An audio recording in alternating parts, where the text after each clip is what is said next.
The Selfish Path to Romance. Download Chapter 1 for free at drkenner.com and at amazon.com. David, you're having some difficulty getting over some past issues? Yeah, I am actually. Yeah, what's going on?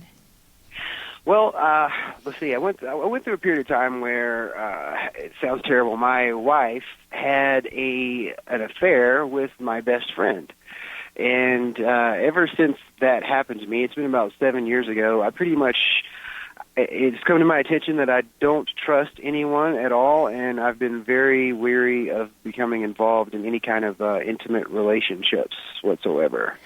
Are you still married? That's something I have to be able to let go of. Okay, you need to let go of the pain, you mean, that you went through, or the premise, the idea that you can't trust people, because here you have... Yeah, I would say that's it. It's like part B there. Yeah, that is one of the most damaging things that can happen. I mean, there are other things that can happen to you, obviously, the death of a loved one, but to be betrayed by people who you have chosen your best friend. You weren't stuck with a best friend, and you've chosen your soulmate, your wife.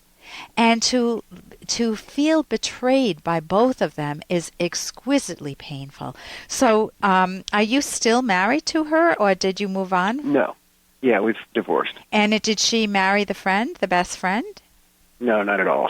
Oh, no. It didn't. It pretty much ended when our relationship ended, pretty much. She just, I guess it kind of came to her, you know what I mean, what she had done, and then it's like she wanted to try and fix it, but there was no way that we could fix it. Okay, so it was a one-time affair, or was it going on for how long was the betrayal going on for? It was going on for just a couple of months, actually. Okay, but a couple of months seems like an eternity. It was very short-lived, but it lived with me forever so far. Okay, so one of the things I need to tell you is that you can't completely erase that. I mean, that's an experience in your life that is encoded very deeply in your brain. Why? Because it was so painful, so shocking. It had all the elements that make us retain those moments, hopefully to guide us to prevent such a thing from happening again. And that's where you're stuck, right? You want to be able to move on. Well, yeah, that plus, I mean, as far as prevention goes, I mean, I see it happening to so many people just over and over again. I realize fully that it's not just me that it's happened to. I mean, maybe not necessarily with their best friend or whatever, but infidelity and trust issues with friendships and relationships. It just happens so often, so many times over and over again. I guess it's just gotten to the point where I pretty much just lost faith in any kind of a relationship with anybody, whether it be a relationship with a woman or a friendship with people or business relationships, even any kind of relationship. I just don't. It's like somewhere in the back of my mind, I know that at some point that person is going to betray my trust.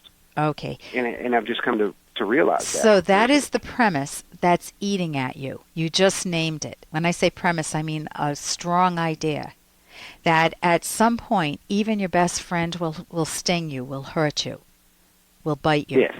And so how does anyone counter that? If you were a young child who was abused, you're in the same type of situation. I was a therapist for several years for many abused children. I used to go to court and speak for the children, and they would come into the office and meet me for the first time, and man, I'll tell you, they looked at me as if I was the evil enemy, and I look very friendly. I'm youthful looking, I'm playful, my office is filled with inviting toys, and it's not overwhelming, but, it's just so lovely for them. And yet I was in the category of tall, meaning adult. And what do adults do to kids, abuse kids? Mm-hmm. They hurt them, right? Right. So how do you change a very strong idea, what I'm calling a premise? There is work in cognitive therapy called... Hey, I got to interrupt this because we've got to pay some bills. 30 seconds, that's it. A very quick ad, and then Ellen will be back. Romance. I wish I knew more about what girls want from a relationship. Boy, I wish I knew more about what I want. Where's that ad I saw? Here it is. The Selfish Path to Romance, a serious romance guidebook. Download Chapter 1 for free at selfishromance.com and buy it at amazon.com. The Selfish Path to Romance. That is interesting. So how do you change a very strong idea, what I'm calling a premise?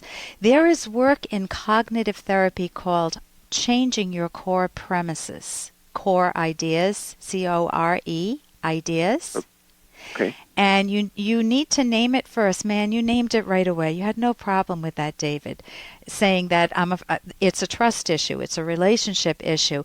I'm afraid I won't be able to trust people. You need to there are several things you can do. One of them is to search for examples in your own databanks, in your own history, of friends that didn't betray you. Okay. Even if you find one.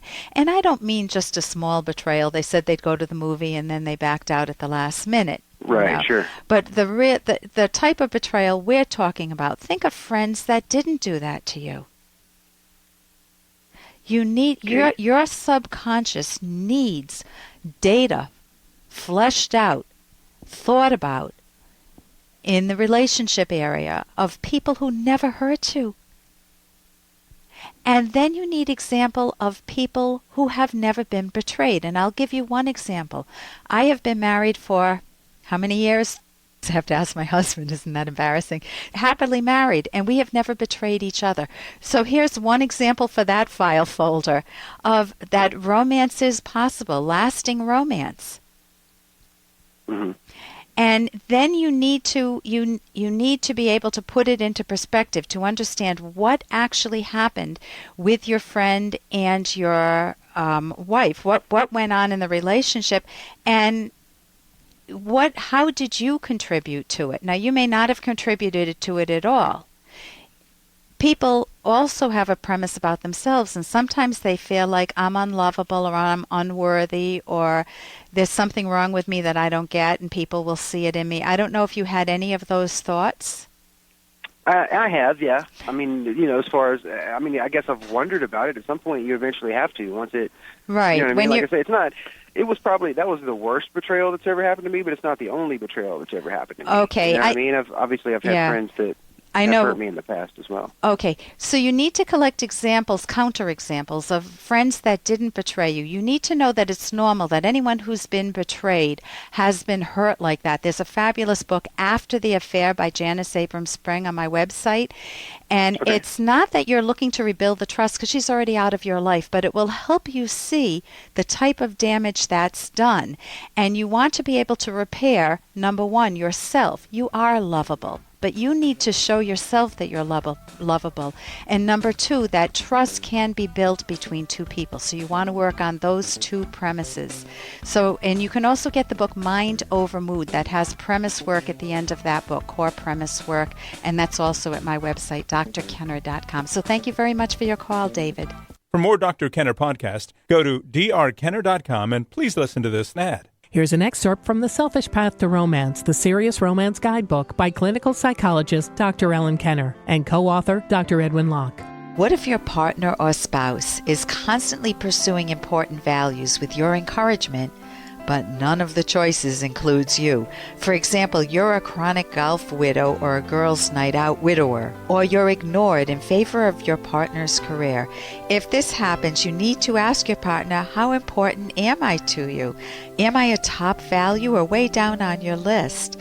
If it turns out that you're not a top value, then is this the right partner for you? The ultimate proof of how important you are to your partner is how your partner acts toward you on a daily basis, not just what words are expressed.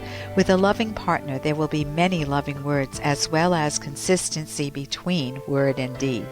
You can download Chapter 1 for free by going to drkenner.com, and you can buy the book at amazon.com.